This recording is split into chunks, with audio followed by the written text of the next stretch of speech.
की हा बेअक्कल माणूस आहे, हा बिंडोक माणूस आहे की हा बेअक्कल माणूस आहे, हा बिंडोक माणूस आहे. तर राजारामच्या पोराला हे कळायला पाहिजे, 35 वर्ष तो आमदार आहे. एका आमदाराचं ज्युनियर इंजिनियरकडे काम काय असतं, एवढी जर ह्याला अक्कल नसेल तर यानं महाराष्ट्र कसा चालवला. म्हणून मी नेहमी म्हणतो की हा बेअक्कल माणूस आहे, हा बिंडोक माणूस आहे. हा वारंवार दर 8 दिवसाला सिद्ध करतो की होय मी बिंडोक आहे. अरे आमदाराचं ज्युनियर इंजिनियरकडे काम काय? आमदार फंडाचं पत्र दिलं, कुणाला जातंय? जिल्हा नियोजनला. जिल्हा नियोजन मधले पैसे आले, पत्र कुणाला जातं? जिल्हा नियोजनला. जिल्हा नियोजन कुणाला इकडे देईल? जिल्हा परिषदचं काम असेल पंचायत समितीला, सार्वजनिक बांधकाम विभागाचं काम असेल तर पीडब्ल्यूडीच्या एक्झिक्युटिव्हला. ते त्यांच्या खालच्या शाखा अभियंत्याला पाठवतील ना, हे अंदाजपत्रक तयार करा आणि तुम्ही पाठवून द्या. शाखा अभियंत्याचं काम अंदाजपत्रक तयार करणे आणि टेंडर झाल्याच्या नंतर ते काम करून घेणं, त्याची बिलं करणे, याच्या पलीकडे काहीच नाही. त्याचा ना आमदाराचा काही संबंधच येत नाही, काही संबंध येत नाही. ह्याला अक्कल नको. ह्याला काय करायचंय? गोपीचंद पडळकरला बदनाम करायचंय. अरे गोपीचंद पडळकर काय असा तयार झालाय का? असे लय अटॅक घेऊन मी इथं आलोय. 2-2, 3-3 महिने मी अशा प्रकरणामध्ये जेलमध्ये जाऊन आलोय. तुमच्या या प्रस्थापितांच्या सत्ता कारणामध्ये 2-2 महिने जेलमध्ये मी आज पण ते फेस करतो.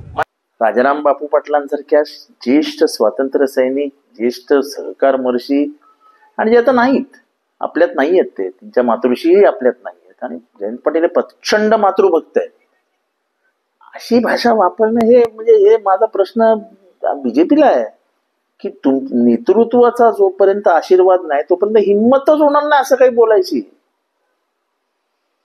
नेतृत्व काय काय नेमकं काय करणार याच्या बाबतीत? महाराष्ट्राची राजकारणाची पातळी कुठल्या स्तरावर घेऊन चाललो आहोत आपण? ही भाषा झाली एखाद्या आईबद्दल बोलायची. तुमची आई आहे काय, माझी आई काय? आई आई असते हो शेवटी. काय भाषा आहे? महाराष्ट्र बघतोय मोठ्या डोळ्याने, पण वारंवार अशा प्रकारे बघतो का? पण हे जोपर्यंत नेतृत्वाचा पाठिंबा नाही तोपर्यंत हे असले कार्यकर्ते बोलतच नाही. आम्हाला माहिती आहे, आम्ही असं चुकून जरी बोललो तर पवार साहेबांचा 3ऱ्या मिनिटाला फोन येईल की माजला का रे तू. ही भीती काय आमच्या मनात आहे, त्यामुळे शब्दांना लगाम घालणं ही आमच्या सवयीत आहे.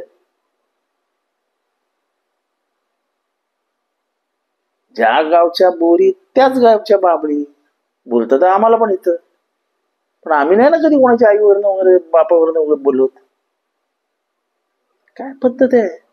सत्तेची मगरुरी, सत्तेचा गुरूर, सत्तेचा माज इतका की कोणाच्या आईबद्दलही बोलावं आपण.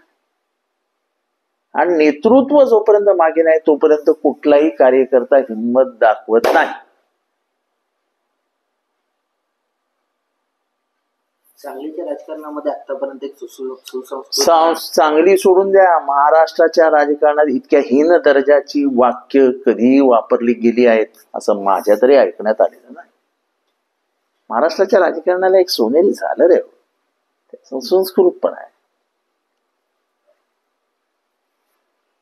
काय वाटतं या प्रकरणानंतर काही होणार नाही, काही होणार नाही. आमच्यासारख्या लोकांनी वेदना व्यक्त केल्या. महाराष्ट्रातल्या काही टक्के लोकांनाही वाईट वाटेल की ही भाषा योग्य नाही वगैरे वगैरे. बाकी काही बीजेपी कडनं काही फार अपेक्षा आहेत की ते नाराजी व्यक्त करतील.